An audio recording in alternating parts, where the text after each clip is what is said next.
Հայր Զաքարյան, այսօր կատարվողը կարող եք մեկ նախադասությամբ նկարագրել։ Այսօր կատարվածը մեր հայոց պատմության մեջ ամենաողբերգական և ամոթի օրն էր։ Ես 25 տարի բնակվում եմ Մայրաթոր Սուրբ Էջմիածնում, նման բան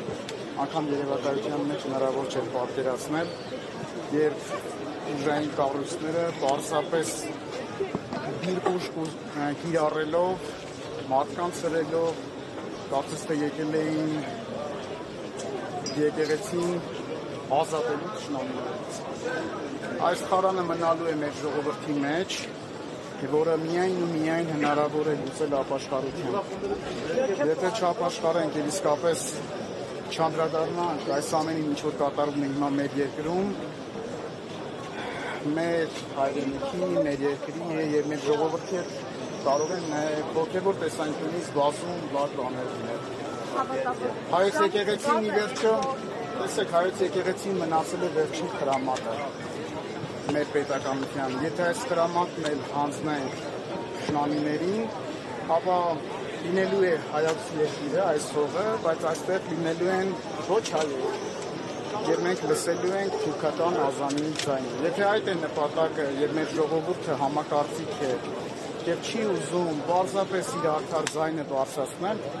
ապա շատ տխուր իրավիճակ է։ Պետք է անի հավատավոր ժողովուրդը։ Առաջին հերթին պիտի կանգնի եկեղեցու կողքին և եկեղեցականներին իր արդար վրդովմունքը արտահայտելով այն ամենի հանդեպ, ինչ որ հիմա կատարվում է։ Սա իսկապես մեր, չգիտեմ, սա մեր ազգային խայտառակությունն է։ Մայրաթոր Սուրբ Էջմիածին նման կերպ վերաբերվել են մեր թշնամիները։ Եվ ցավալիորեն մարդիկ կան հատկապես սոցցանցերում, որ մեր սրճվանք են ապրում։ Դուք ասում եք նրանք իրական մարդիկ են, մենք շատերին ենք տեսնում։ Այսինքն մեր վրա հարձակում գործածներին նրանք բացում են նոր բացած էջեր են, և մեզ այսօր չի հուսահատեցնում այդքան էլ, և ոստիկանների վարքագիծը ի վերջո նրանք պիտի կանչեցին, նրանք նահանջեցին։ Գուցե նահանջի դրաման ունեցան, բայց ամեն դեպքում մենք տեսել ենք շատ ավելի դաժան եղում, որը թարքացուց կիրառվեց հոգևորականության նկատմամբ, որտեղ երբեմն այդ խայտառակ տեսարանները եղել են քաղաքացու և ոգիների նկատմամբ։ Պարզից էլ պարզ է, որ եկեղեցը հալած այս քաղաքականության ինչ-որ մի պահի դրսևորումն է, որը նախերգանք է։ Պարզապես ուզում էին հասկանալ, թե ինչպես պիտի վերաբերվեն հոգևորականները և ժողովուրդը, բայց բարդ տիրոջ կարծում եմ նաև մեր ժողովուրդը համոզվեց, որ մենք ունենք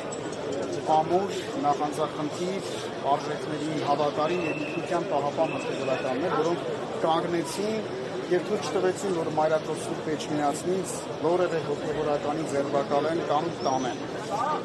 Իսկ ինչ վերաբերում է կեղծ պրոֆիլներին, այո, դրանք շատ են, բայց նաև դժբախտաբար կան իրական մարդիկ, որոնց մտածողությունը անհասկանալի է։ Այսօր ես իմ անձնական էջերից 53 թուրքական պրոֆիլ եմ բլոկավորել։ Սա նշանակում է, որ մեր թշնամիները, այո, հիբրիդային պատերազմը ուշադիր հետևում են այն ամենին, ինչ որ կատարում է։ Սա նաև միջազգային տեսանկյունից մեծ սկանդալ է, որովհետև եկեղեցին ի վերջո ոչ միայն նրա իշխանությունը տարածվում է Հայաստանի վրա, այլ նաև Սփյուռքում։ Սա մեր որտեղ եք տեսել, որ իշխանությունը հաստատվի իր հոգևոր իշխանության վրա։ Որտեղ եք տեսել այդ խայտառակությունը, որևէ երկրում։ Կարծում եմ ոչ մի տեղ չկա։ Սա նաև եկեղեցական պատմության մեջ ամենաողբերգական էջերից մեկը պիտի լինի։ Եվ հետագայում նաև մատենագիրները պիտի արձանագրեն այս խայտառակությունը։ Չգիտեմ, որպես հայ, որպես Հայաստանի Հանրապետության քաղաքացի, որպես հայ եկեղեցական, ես այսօր ամոթ եմ զգում այս ուժային կառույցների համար, տեսեք, ուշադիր նայեք դեմքերը կախ ընկած, անհասկանալի հայացքով, այո, բայց տխուր է այս ամենը։ Այսօր ինձ մի ոստիկան մոտեցավ, դեմքը ծածկած և ասաց, որ ինքը ինչ ճանաչել էր փաստորեն, ասաց, որ ներողություն եմ խնդրում, ես ամաչում եմ, բայց մենք այլ երբ չենք։ Սա եկեղեցու հեղինակության վրա որևէ կերպ անդրադառնալու միջազգային Կարծում եմ եկեղեցու հեղինակությունը այնքան բարձր է, որ հակառակը, սա հակառակ ազդեցություն է ունենալու և մարդիկ համախմբելու են եկեղեցու շուրջ, բայց մենք ազգովի հայտարարել ենք եղել ամբողջ աշխարհում։ Եթե դուք նայեք միջազգային լրատվամիջոցների խորագրերը, գիտեմ, դրանք ուղղակի ամոթ են։ Եվ դու նայում ես, որ երկրի ղեկավարությունը, որոնք ամեն վայրկյանը պետք է օգտագործեին մեր պետականությունը զորացնելու, մեր անվտանգային խնդիրները լուծելու 15 րոպեն մեծ ստատուսներ են գրում, բայց եթե պետությունը չի ղեկավարվում ստատուսները, սա մեր ողբերգություններից մեկն է։ Նրանք կազմակերպում համանախապատային միայն դիկայսական ձերբակալությամբ, այլ նաև այո, առաջորդին են ցանկանում ձերբակալել նաև աշխարհ սրբազանին և սապահետական վեհապարեր կապատուկի վտանգներ եք, այսինքն մեկ երկու Ես որևէ բան չեմ կարող հետել, որովհետև ամեն ինչ սպասելի է։ Հնարավոր է նաև բոլոր հոգևորականներին պարզապես ձերբակալել և նրանց տեղը ասենք բերեն թուք մոլաներ։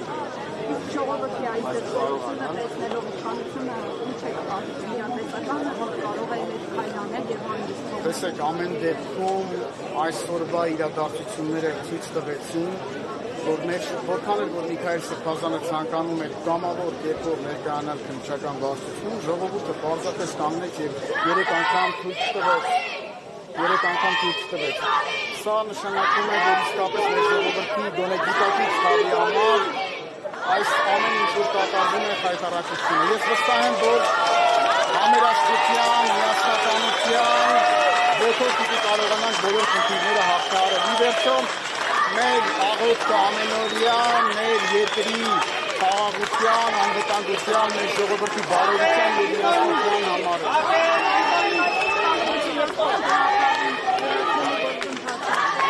Ուրեմն վեհապարին հեռացնելու ընդամենը մեկ տարբերակ կա։ Վեհապարին ընտրում է ազգային եկեղեցական ժողովը, որը նաև իրավասու է նրան հեռացնել։